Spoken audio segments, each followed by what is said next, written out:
Contact के 5 सबसे महत्वपूर्ण पॉइंट्स जो आपको पता होने ही चाहिए वो मैं शेयर करूंगी इस वीडियो में।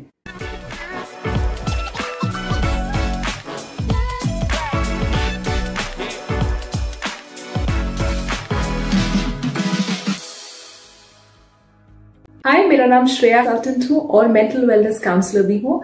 इस चैनल पे मैं डिस्कस करती हूँ इमेज, पर्सनालिटी और कॉन्फिडेंस से रिलेटेड हर चीज जो आपको पता होनी चाहिए to get the success you deserve. सबसे पहले मैं आपको ये बताना चाहती हूँ कि आई कॉन्टैक्ट जो है उस वर्ड में हमें थोड़े चेंजेस लाने पड़ेंगे। हम कॉन्टैक्ट शब्द हटा करके अगर कम्युनिकेशन शब्द ले आए तो हमारा नजरिया बदल जाएगा लोगों के टुवर्ड्स, लोगों को अप्रोच करने के टुवर्ड्स। क्योंकि आई कॉन्टैक्ट जो होता है ना, वो एक बहुत ही मैकेनिकल तरीका है बॉडी लैंग्वेज को और कॉन्वर्सेशंस को देखने का। हमें लगता है कि बस ये हमें 10 रूल्स हैं, इनमें से ये रूल टिक करना है कि हमें आई कॉन्टैक्ट मेंटेन करके रखना है। काफी बार कॉलेजेस में और ऑफिसेज में, ट्रेनिंग्स में बस एक एज अ रूल बताया जाता है कि आई कॉन्टैक्ट मेंटेन करो, आई कॉन्टैक्ट रखो, आई कॉन्टैक्ट रखो। सो वो चीज अब इतनी मैकेनिकल हो चुकी है हमारी लाइफ में कि हमें समझ ही नहीं आता कि क्यों आई कांटेक्ट रखें और कैसे आई कांटेक्ट रखें। तो इस वीडियो में मैं आपको वो कैसे पे लेके जाऊंगी कि कैसे करें और उसका क्या रीजन है कि आपको आई कांटेक्ट नहीं, आई कम्युनिकेशन समझना चाहिए। सबसे पहला पॉइंट है, आप किस तरीके से दूसरे जने को देख रहे हैं। How are you maintaining eye contact और eye communication with the other person.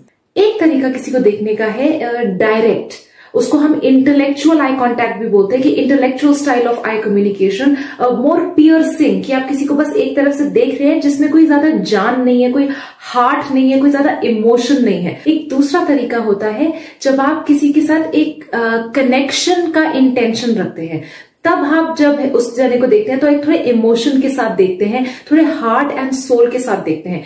अब जो है मैं आपको डेमोन्स्ट्रेट करूंगी ये दोनों स्टाइल्स।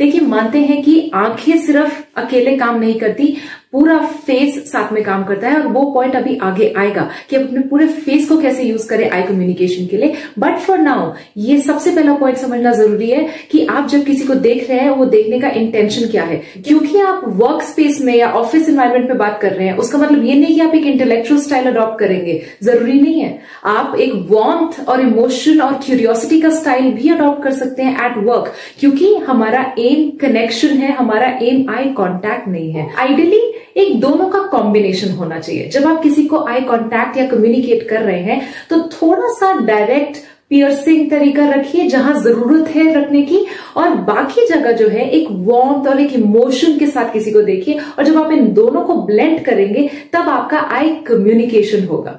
दूसरा पॉइंट समझने का यह है कि आप किसी को कितना देखते हैं, कितना ज्यादा देखना चाहिए, how much to maintain an eye contact. तो देखिए, इसकी भी 2 अप्रोचेस हैं।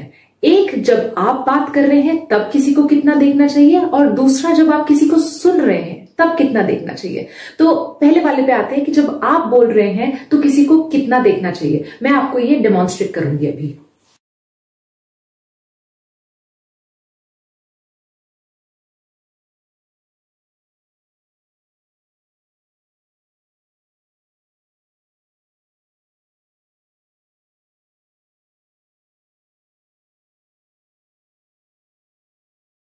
काफी थ्योरीज है इस बारे में भी। एक थ्योरी ये भी कही जाती है 80-20 प्रिंसिपल की, कि आप किसी को 80% ऑफ द टाइम्स देखिए बात करते हुए और 20% टाइम कहीं और देखिए। आप जब किसी से बात कर रहे हैं तो आपका कनेक्शन सिर्फ सामने वाले के साथ नहीं है, आपका कनेक्शन अपने थॉट्स के साथ भी है, और वो दिखाना जरूरी है ताकि दूसरे जने को लगे कि आप बहुत एंगेज्ड हैं डिस्कशन में। उससे आपका डेडिकेशन दिखता है अपने थॉट के टुवर्ड्स वर्ड्स जो आप बोल रहे हो उसके टुवर्ड्स आपका डेडिकेशन दिखता है जब आप कहीं और ब्रीफली जाते हैं और थोड़ा उस थॉट के बारे में सोचते हैं, फिर वापस आते हैं। तो वापस आना बहुत जरूरी है, और वो जाने से ना वो ऑकवर्डनेस भी हट जाती है, क्योंकि एक ब्रीदर चाहिए होता है दोनों को एक दूसरे से, और जब बार बार देखते रहते हैं एक दूसरे की तरफ तो वो ब्रीदर नहीं मिलता। दूसरा तरीका है जब आप किसी को सुन रहे हैं, जब कोई और बात कर रहा है और आप सुन रहे हैं, तब आपको क्या करना चाहिए।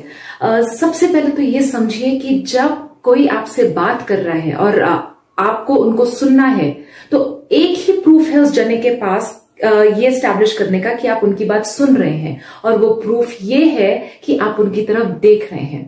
तो आपको मैक्सिमम टाइम, मतलब कभी कभी तो 100% ऑफ द टाइम्स आपको दूसरे जने को देखना है जब वो आपसे बात कर रहे हैं, क्योंकि उससे ये एस्टैब्लिश होगा कि आप उनकी बात सुन रहे हैं और समझ रहे हैं। एक एग्जांपल देती हूँ। बहुत बार ऐसा होता है कि हम कुछ काम कर रहे होते हैं और सामने वाला हमसे बात कर रहा है, तो हम वो काम भी कर रहे हैं और वो बोल रहे हैं।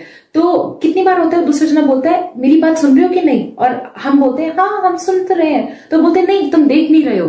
तो ये बात समझिए कि क्यों एक इंसान ये बोलता है कि तुम मेरी तरफ देख नहीं रहे हो। वो इसलिए क्योंकि कभी कभी आंखें जो हैं वो लिसनिंग में हेल्प करती हैं। Eyes are a tool for listening. जब हम किसी को देख रहे होते हैं तो सामने वाले को लगता है कि हम उसको ध्यान से सुन भी रहे हैं। ये बायोलॉजिकली ट्रू नहीं है, बट ये साइकोलॉजिकली ट्रू है। तो इस बात को बहुत समझना जरूरी है। तीसरा पॉइंट है कि आप किसी को कहां देख रहे हैं।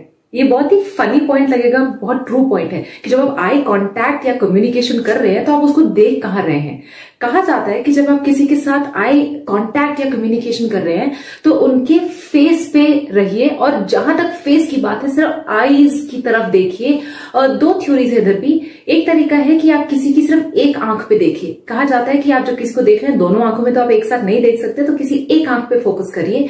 या फिर जो नाक का ब्रिज होता है कि नोज का जो अपर एरिया होता है ब्रिज, उस पे भी किसी को देखें। तो ये जो है ये सोशली एक्सेप्टेबल गेज माने जाते हैं। These are the socially acceptable gazes. लेकिन काफी बार क्या होता है कि हमारी अंदर की जो क्यूरियोसिटी होती है कि दूसरे जन मतलब हमें पूरा उसको स्कैन करना होता है, वो जो तरीका है वो डिजास्ट्रस है। वो आपको नहीं करना चाहिए अनलेस आप किसी के साथ इंटीमेट रिलेशनशिप में हैं। लेकिन ऐसा हम बहुत बारी करते हैं। हम किसी की वेट कर रहे हैं और वो एकदम से रूम में आए तो हम उसको ऊपर से नीचे स्कैन करते हैं। या फिर मेन एंड विमेन में ये बहुत बार होता है कि कोई एक जेंडर जो है वो दूसरे को कोई इनअप्रोप्रिएटली देख रहा है, तो बहुत ऑकवर्ड हो जाता है क्योंकि सोशली हमें और कहीं नहीं देखना।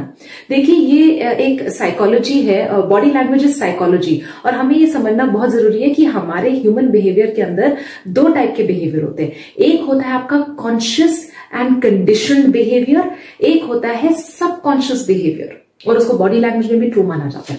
एक कॉन्शियस और कंडीशन बॉडी लैंग्वेज होती है कि हमें सिखाया गया होता है कि सोशली एक्सेप्टेबल तरीका क्या है किसी को क्या देखने का, और वो हमारे कंट्रोल में होता है। हम प्रैक्टिस के साथ सीखते हैं कि भाई हमें इस जने को सिर्फ सामने देखना है, आंखों में देखना है और कहीं नहीं देखना। लेकिन एक पार्ट होता है सबकॉन्शियस बिहेवियर जो कि हमारे कंट्रोल के बाहर होता है। हम जितना भी ट्रेनिंग अपने आप को दे लें, बॉडी लैंग्वेज जो है वो कहीं ना कहीं स्लिप कर ही जाती है। और काफी बार आप देखिए एक एग्जाम्पल कि आप किसी को लाइक नहीं करते और वो जना एकदम से रूम में आता है, तो आपका जो सबसे पहला एक्सप्रेशन होगा ना वो मतलब पॉजिटिव नहीं होगा। जैसे कोई सामने रूम से आ रहा है अंदर और फिर आप एकदम से चेंज कर देंगे, फिर आप एक स्माइल करेंगे, तो वो आपका कंडीशन बिहेवियर वापस आ गया। लेकिन जो पहला बिहेवियर था उसको हम माइक्रो एक्सप्रेशंस भी कहते हैं। तो अगर आपको नहीं पता कि आप दूसरे जने को किस तरीके से देखते हैं तो दैट इज फाइन, उसको हम बोलते हैं अनकॉन्शियस इनकॉम्पिटेंस। काफी बारी अनकॉन्शियस इनकॉम्पिटेंस ये पॉइंट लिख के रखिए और इसको नोट करके रखिए कि काफी बारी हमें नहीं पता कि हमारे अंदर खामी क्या है। तो एक आपको एक बहुत सिंपल सा एक सोल्यूशन देती हूँ इसके लिए।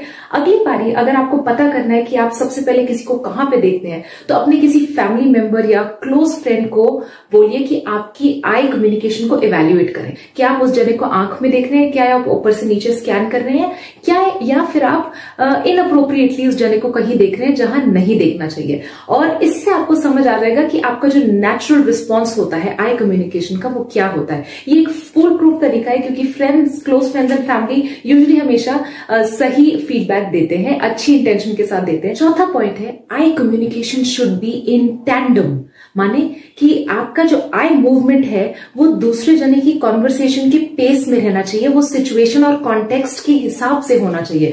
और यहां पे जो है आईज के अलावा बाकी बॉडी लैंग्वेज और बाकी फेस भी आपको बहुत हेल्प करता है। जैसे कि अगर कोई हमसे बात कर रहा है, कुछ बोल रहे हैं और हम उनको सुन रहे हैं, या फिर हम भी बोल रहे हैं, तो हम सिर्फ एक टाइप का आई कॉन्टैक्ट या आई मूवमेंट नहीं रख सकते। मैं आपको डिमॉन्स्ट्रेट करती हूँ। इमेजिन मैं अपनी इंट्रोडक्शन दे रही हूँ। मेरा नाम श्रेया है, मैं एक इमेज कंसल्टेंट हूँ और मैं एक कॉर्पोरेट ट्रेनर भी हूँ। मैं मेंटल वेलनेस काउंसलिंग भी करती हूँ और इस चैनल पे मैं बात करती हूँ पर्सनालिटी डेवलपमेंट और इमेज कोचिंग की। तो एक ये तरीका है। तो इसमें देखिए कि मेरा आई मूवमेंट बिल्कुल चेंज नहीं हुआ, तो कहीं ना कहीं कुछ मेरे बॉडी लैंग्वेज में मिसिंग था। तो आई कम्युनिकेशन इन टैंडम मीन्स कि जब आप बोल रहे हैं या जब कोई सामने वाला कुछ आपको बोल रहा है, तो आपका आई मूवमेंट भी अप्रोप्रिएटली चेंज होना चाहिए। कि जैसे किसी ने आपको कुछ बात बोली जो कि बहुत इंटरेस्टिंग बात है, तो आपको अपने आई मूवमेंट के साथ एक आईब्रो फ्लैश भी करना पड़ेगा। देखिए ऐसे, या जब आप कुछ बोल रहे हैं कुछ बहुत इंटरेस्टिंग, तो आप इस तरीके से बोलिए, एंड यू नो व्हाट, मुझे ये लगा। तो देखिए एक हल्का सा आईब्रो फ्लैश किया। या फिर किसी ने आपको कोई ऐसी बात बोली जिसने आपको शॉक किया, तो आईब्रो फ्लैश के साथ आपके जो आईज के प्यूपिल्स है वो भी डायलेट हो गए। और या फिर आपको किसी ने कोई ऐसी बात बोली जिसमें आपको थोड़ा सा डाउट हो रहा है, तो आपकी आईज जो है वो कॉन्ट्रैक्ट कर जाएगी। देखिए कि आपका सिर्फ एक टाइप का आई मूवमेंट हेल्प नहीं करेगा। आई मूवमेंट जो है वो कॉन्टेक्स्ट के साथ चेंज होते रहना चाहिए। और आई के साथ साथ इसमें जो है माउथ बहुत काम आता है। तो माउथ, इसमें मैंने एक्चुअली एक वीडियो भी बनाई थी फेशियल एक्सप्रेशंस में, मैंने 2 वीडियोस बनाई हुई हैं, आप उनको जरूर चेकआउट करिएगा अगर अभी तक आपने नहीं देखी है। तो माउथ कैसे काम आता है, स्माइल के लिए, एंगर के लिए, अग्रेशन के लिए, आपको जो भी इमोशन देना है सिर्फ आईज नहीं देती, साथ में मुंह भी देता है। जैसे आप किसी ने आपको कोई ऐसी बात बोली जो बहुत सरप्राइजिंग लगी, तो आपने बोला हाँ नाइस। देखिए पूरा फेस चेंज हो रहा है। तो आंख सिर्फ अकेले काम नहीं करती, आंख के साथ साथ बाकी फेस भी आपको बहुत हेल्प करता है। लास्ट पॉइंट आई कम्युनिकेशन में है, जो कि एक बहुत बड़ी गलती माना जाता है। आप बाकी सब कर लीजिए, लेकिन ये एक गलती करना अलाउड नहीं है, और वो है ब्लॉकिंग बिहेवियर।